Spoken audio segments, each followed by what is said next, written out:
The Global Briefing on SAfm. Let's get into our global briefing then this morning, 23 after 6 o'clock. So, one narrow waterway and one proposed toll. That is what we're looking at for the Middle East. Shipping groups say charging vessels to pass through the Strait of Hormuz could inflate energy prices and set a dangerous precedent for strategic waterways everywhere else. Dr. Joan Swart is researcher in military science, Stellenbosch University. Dr. Swart, good morning to you. Thanks for your time this morning as always. Did you see this coming? Good morning, Cathy. Yes, basically, I did not specifically how it happened and who approached who. But on this topic, I would just like to make 2 points and then a plea to South Africa as well. So, firstly, geography, um, we must remember, can be a very vital national asset. And Hormuz is one of Iran's few enduring strategic assets.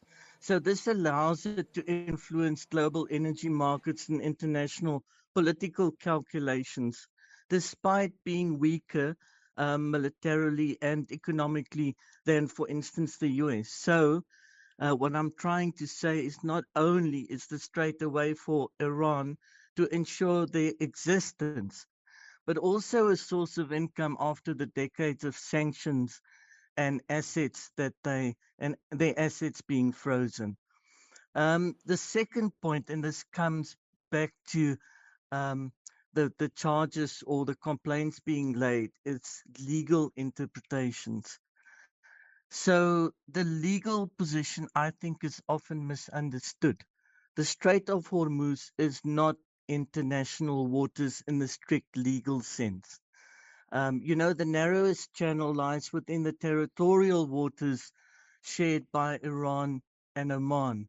So while international law guarantees ships a right to transit passage, international practice already recognizes certain charges where states provide infrastructure, um, navigation services, administration, security, services like that. So it's not really, we're not talking about a toll, it's more a fee. And I think legally that distinction is quite important. Now, I mentioned South Africa as well. We must remember that the Cape Sea route is the alternative route when Hormuz and the Red Sea are blocked. So that can be of optimal value to South Africa, but only when our ports function well and our institutions, such as maritime security, are strong. So there's some work to be done there. Yeah, it's certainly very interesting times, and I wish we had more time for this conversation because, Yes. the shipping organizations are arguing that this would rewrite maritime law rather than just be about, the singular cost of passing through. Very briefly, do you see that being the case? Yeah. Maybe, but as I said, the distinction is this is not international waters, and there is a precedent that has been set. Although some other of the other channels that charge fees, like the Suez Canal and the Panama Canal, they there was a lot of infrastructure to actually build those channels. So it's a little bit different, but still, it they worry that there may be a precedent in weakening established principles of freedom of navigation can be valid. So one need Okay. to have a look. Hormuz is slightly different because it is in territorial waters, but others um, are not, like Bob El Mandeb, for instance. Let's move on now to New Zealand. They're expected to ask voters about whether proportional representation still works. They've been using the system for 3 decades. Why do you think it's been questioned now? Well, on a granular level, they are planning to hold a referendum, as you said, whether they should continue mixed member proportional electoral system.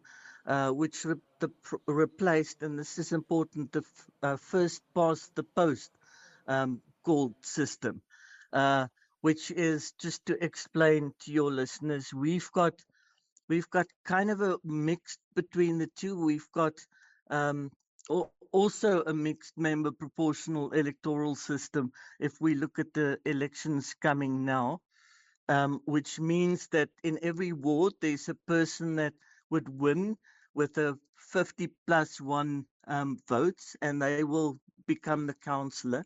But then we've got a representation system as well. So it adds up all the votes in that area, in that municipality, let's say, for instance, the city of Cape Town, and then it allocates a certain number of councillors to parties as well. So this is why it's called a mixed member proportional system, and that is similar uh, to New Zealand. But the broader issue, and you asked why, I think they are looking at renewing uh, the legitimacy of its democracy and ensure that it reflects the will of the people. And this is where referendums, I think, are very, very important and underused, especially in South Africa. So it complements a democracy by allowing citizens to express a direct view outside of party politics on major constitutional or institutional questions. And this is important. So you may have a question where people vote on the question across what their parties would actually prefer them to vote. So this allows them more freedom to express their view. Dr. Joan, we certainly never have enough time. Dr. Joan Swart, and of course, a researcher in military science at the University of Stellenbosch.